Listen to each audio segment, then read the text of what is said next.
गुजर गई तो भाई जब उसका मुझको पकड़ ले गया अलग।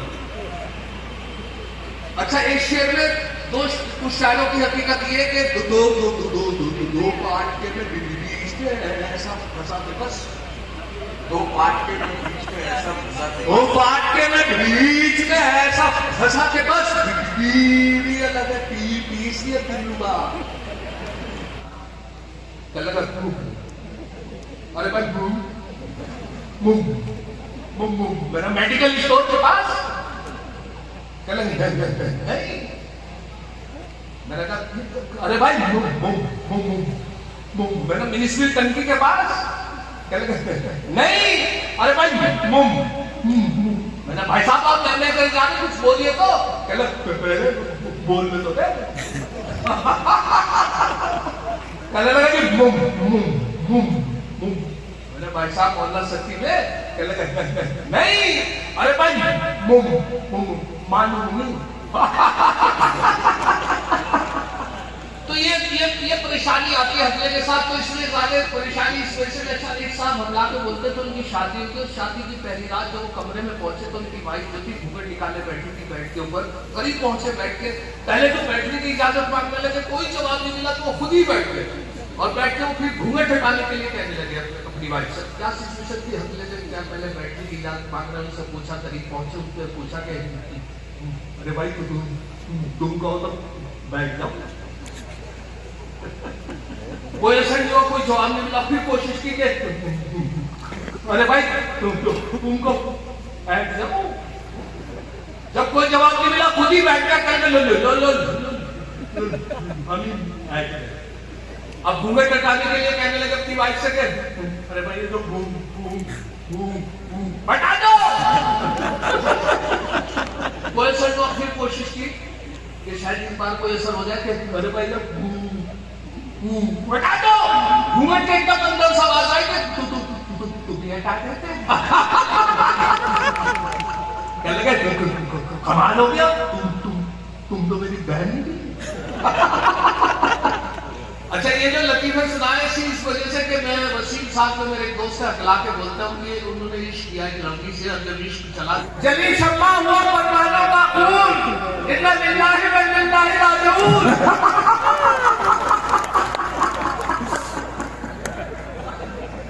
मेरे एक दोस्त थे, उनकी बीवी गुम हो गई, बड़े परेशान थे। मैंने मशवरा दिया, जब उन्हें परेशान देखा कि आप इसकी रिपोर्ट जो है चौकी थाने में लिखवाइए।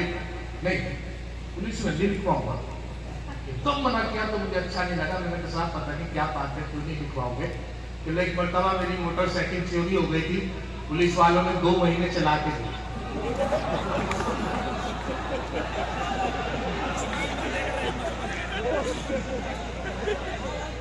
नहीं, इनके लिए है मुशायरा। तेरे वादे पे ऐसे टूट जाते हैं, हजारों दिल तेरे वादे पे ऐसे टूट जाते हैं कि जैसे हाथ से गिरते ही अंडे टूट जाते हैं।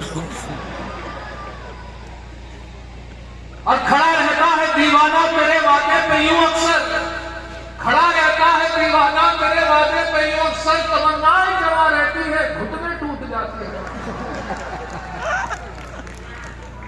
और वो जब भी मुस्कुराकर देखती है शोक नजरों से, वो जब भी मुस्कुराकर देखती है शोक नजरों से, जवां मर्दों के दिल बूढ़ों के चश्मे टूट जाते हैं।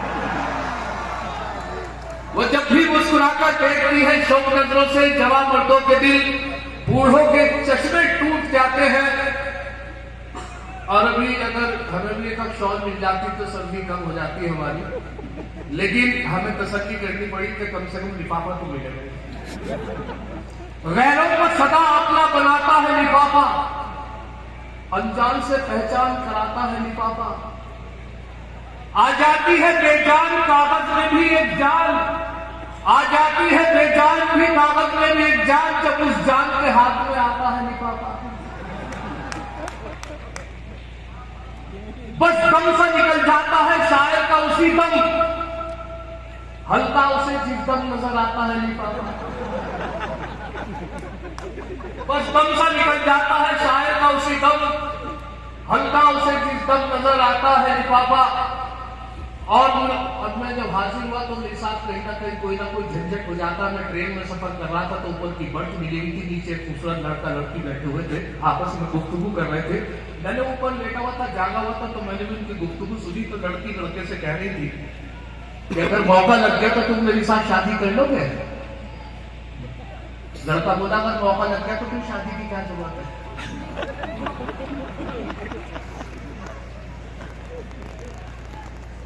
हम जहां जाए वहां लफड़ा न हो, हम जहां जाए वहां लफड़ा न हो। दोस्तों झंझट है हम भी नाम के, क्या करें ये नाम ऐसा मिल गया, वरना हम भी आदमी थे काम के। और थे नहीं हालात बेहतर, था परेशान हाल में, थे नहीं हालात बेहतर, था परेशान हाल में। दूसरे घर में मेरे साला भी रहने आ गया। मैंने हाँ